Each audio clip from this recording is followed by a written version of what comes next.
Assalamualaikum warahmatullahi wabarakatuh. Selamat siang sahabat imigrasi Batam. Alhamdulillah ya, kita telah memasuki puasa hari ke-19 pada hari ini. Dan semoga sehat-sehat dan tetap semangat ya puasanya ya. Dan hari ini podcastnya kita spesial nih, karena bertepatan dengan hari kelahiran tokoh pahlawan nasional yaitu Raden Ajeng Kartini. Makanya telah hadir bersama kita para wanita-wanita super Sri Kandi Kanim Batam. Ya, tujuan kita memperingati Hari Kartini adalah untuk memperingati dan menghormati perjuangan Raden Ajeng Kartini untuk mewujudkan kesetaraan kesempatan antara laki-laki dan perempuan di era modern yang secara khusus terutama dalam bidang pendidikan dan secara umum kesetaraan gender di semua bidang. Nah, telah hadir di tengah kita Ibu Kepala Bagian Tata Usaha, Ibu Tina. Selamat sore, Assalamualaikum. Salam. Dan juga Ibu Kepala Subbagian Kepegawaian dan Umum, Ibu Rini. Ya, selamat sore, terima kasih semuanya. Baik, terima kasih ya Ibu-Ibu telah berkenan hadir di podcast Kanimsus Batam. Langsung aja, makna Hari Kartini di era modern sekarang ini apa? Bu Tina dulu deh. Mungkin kalau makna Hari Kartini di era modern saat ini adalah seperti kita ketahui bahwa Kartini itu mencetuskan kesetaraan gender antara laki-laki dan perempuan, di mana pada saat dulu perempuan itu ya urusannya hanya dapur, sumur, dan kasur.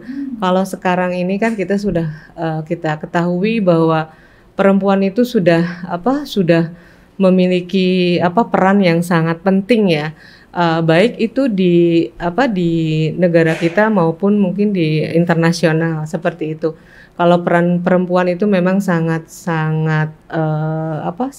penting, terutama di satu hal lagi bahwa perempuan itu mempunyai peran penting, salah satunya adalah kesuksesan para laki-laki itu ada memang di tangan perempuan. Itu ada pepatahnya itu, Bu? Iya, itu sedikit dari saya. Suksesnya seorang laki-laki itu tergantung dari suksesnya siapa di belakangnya. Tepat itu sekali. Seperti itu. Super sekali. Nah, kalau Ibu Rini memaknai Hari Kartini pada masa sekarang ini seperti apa? Memaknai Hari Kartini pada masa saat ini ya seperti Kartini milenial ya. Jadi Kartini pada saat ini itu berusaha untuk menebarkan aura positif dan menumbuhkan senyuman di sekitarnya gitu. Jadi bukan berarti seorang Kartini itu tidak bisa tampil, namun Kartini itu bisa tampil di mana aja, dan dia bisa melakukan apa aja seperti yang dilakukan para laki-laki begitu ya.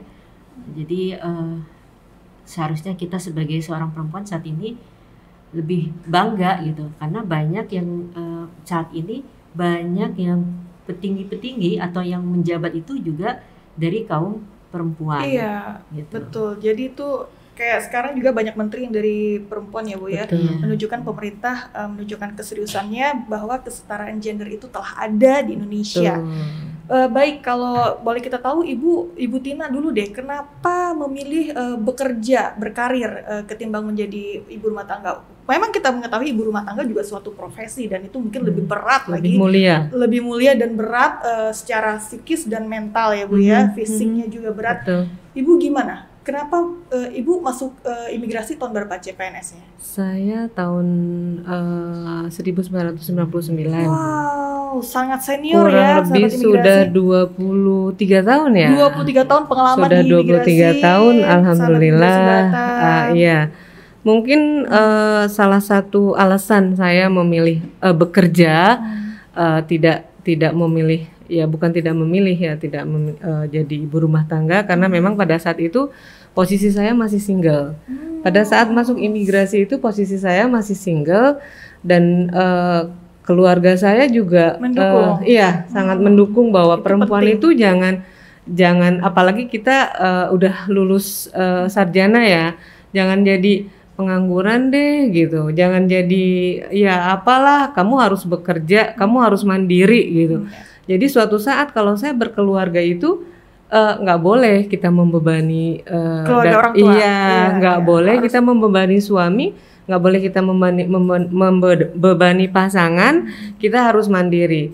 Karena apa ya? Mungkin di satu sisi ya namanya perempuan kita punya keperluan yang lain. Kita jadi agak gimana ya kalau kita selalu minta gitu kan. Mungkin arahan dari keluarga saya itu terutama ibu saya, kamu harus jadi perempuan mandiri, kamu harus jadi perempuan yang tangguh walaupun tidak mengesampingkan posisi peran saya sebagai ibu dan sebagai istri. Itu seperti itu. Jadi saya tidak boleh tergantung dari suami. Itu bukan berarti saya menyalahi kodrat ya, tetapi ya itulah. Ya, jadi sukses di rumah dan di kantor perempuan juga bisa ya Bu ya? Pasti bisa, pasti bisa. Yang penting kita komunikasi, tetap jaga komunikasi, baik itu dengan keluarga, dengan rekan kerja, itu tetap harus kita menjalin komunikasi. Dan tetap santun tentunya kepada suami karena dia adalah imam bagi kita. Jangan mentang-mentang kita menghasilkan, tapi kita harus juga sebagai kodrat wanitanya itu harus kita di kantor mungkin kita sebagai atasan, tapi di keluarga bawahan tetap saya posisinya selalu di bawah. Betul. Walaupun kadang-kadang di atas. Oke, Bu Rini gimana nih Bu Rini? Kenapa Ibu berkarir sejak tahun berapa masuk imigrasi? Kita sama. Oh, satu angkatan. Sohib banget ini, sahabat imigrasi Batam, Besti. Oke, Besti gimana? Jadi tahun berapa 99 ya? 99. Kenapa memilih berkarir daripada menjadi profesi ibu rumah tangga gitu? Karena yang pertama itu Bu, saya itu mendapat omongan dari ibu gitu. Saya masih ingat. Jadi ibu tuh berpesan, kalian nih katanya anak-anak udah disekolahkan tinggi. Udah disekolahkan tinggi, jangan sampai tidak bekerja. Pesannya begitu. Walaupun nanti suatu saat mendapat suami yang istilahnya mampu menghidupi, namun kan kita sudah disekolahkan nih sama orang tua katanya tinggi-tinggi. Kalau bisa kita bekerja gitu. Pesannya sih begitu. Nah, jadi saya kan walaupun saat saya kerja itu posisi saya masih tamat SMA. Tamat SMA dengan SMA langsung kerja ya Bu ya? Iya, jadi saya itu 6 saudara gitu. 6 saudara, Ibu anak kelima.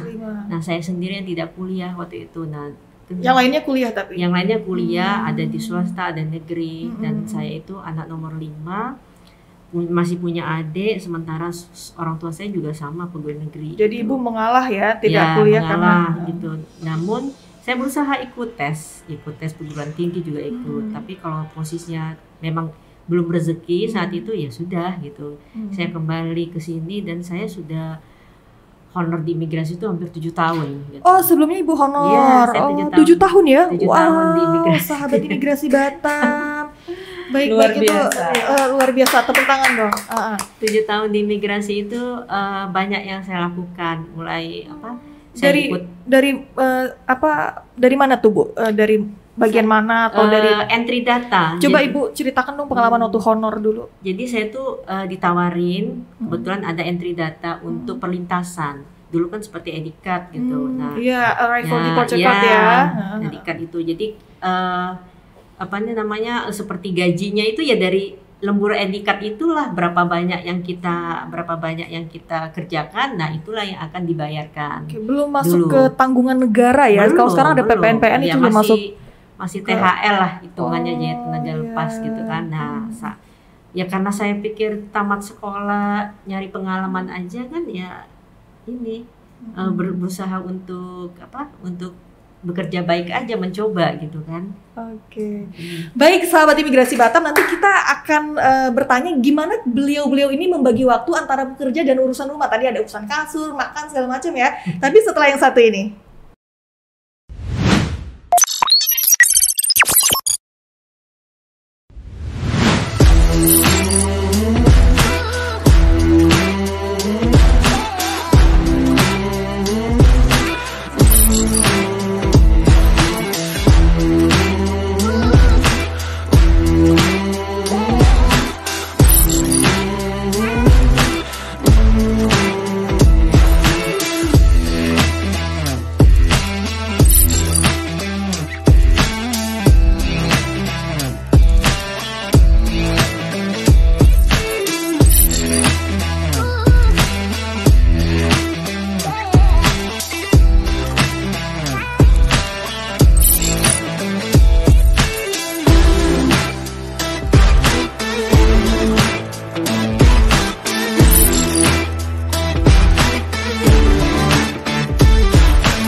Oke, sahabat imigrasi Batam, kita balik lagi di podcast Hai Batam hari ini.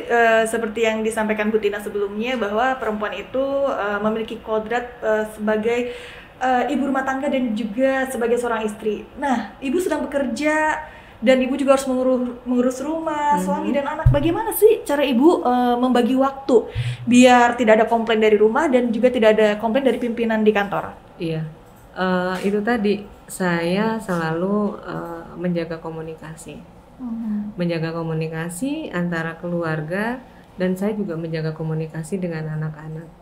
Ya, artinya kita komunikasikan dan selalu memberikan waktu, baik itu untuk suami maupun untuk anak-anak.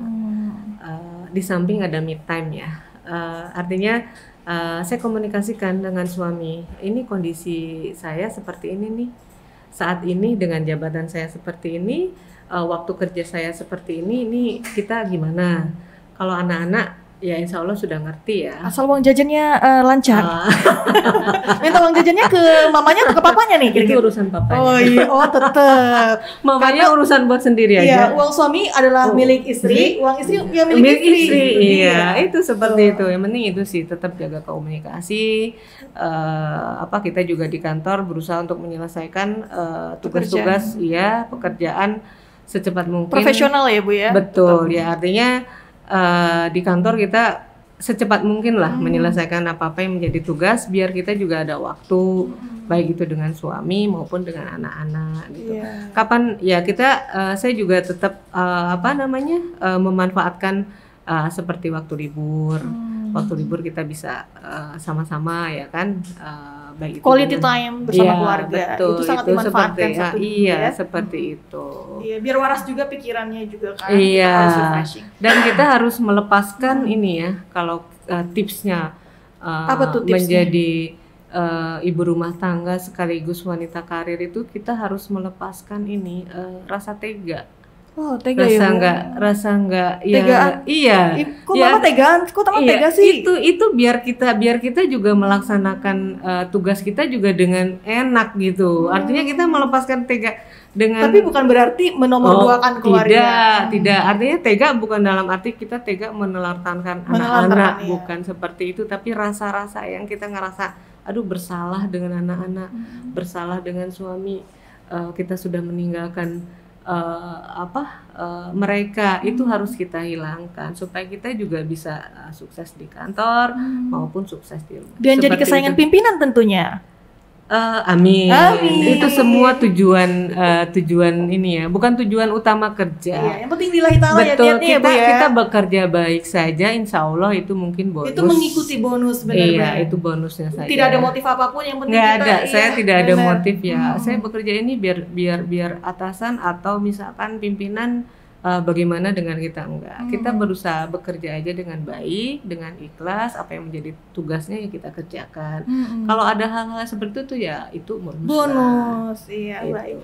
Kalau Bu Rini gimana nih membagi waktu dari ibu rumah tangga, istri gitu kan, seorang ibu juga dan anaknya ada 3 ya Bu ya kalau nggak salah.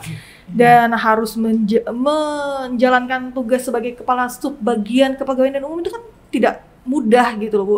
Ibaratnya ibu yang mengurus rumah tangga kantor ini gitu kan, SDM-nya dan sarana prasarana yang ada di kantor ini gitu loh. Gimana cara ibu membagi waktu dan tipsnya? Kayak Bu Tina tadi ada tipsnya juga. Ya, gimana sebenarnya Bu? Sih memang tidak menutup kemungkinan, pasti adalah istilahnya gelombang-gelombang ya, dalam arti pasang surut ya. Iya, menghadapi sesuatu itu demi mencapai suatu tujuan lah. Betul. Gitu kan.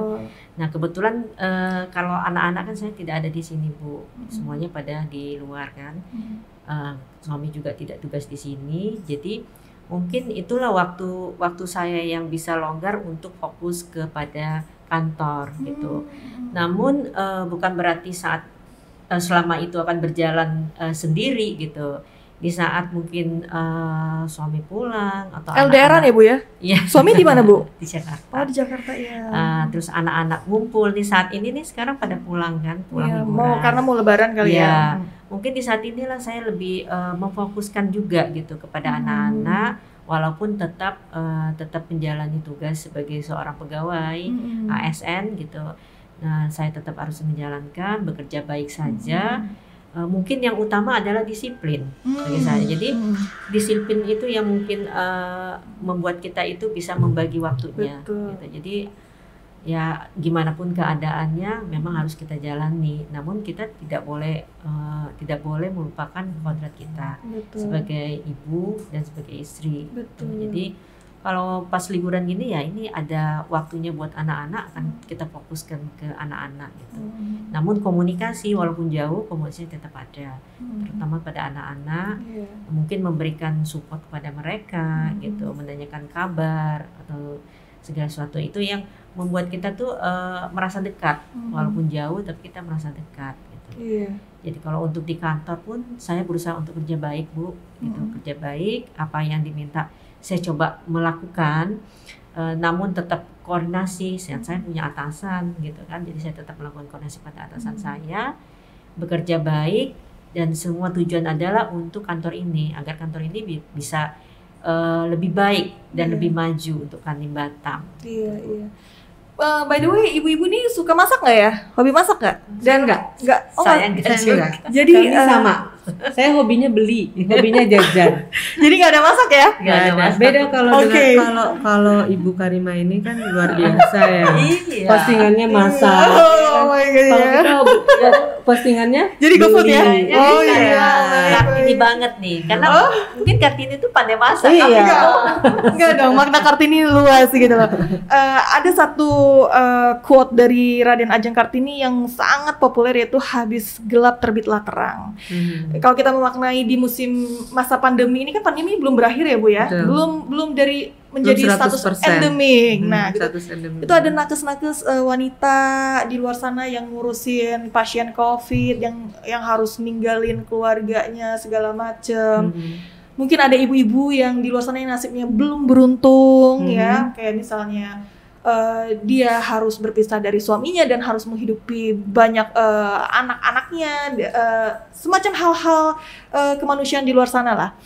Ini nasihat atau wejangan atau mungkin motivasi yang bisa ibu-ibu berikan kepada mereka di luar sana itu apa, Bu? Dari Bu Tina dulu deh. Tetap semangat yang pasti, tetap semangat bekerja, insya Allah pasti membuahkan hasil yang baik.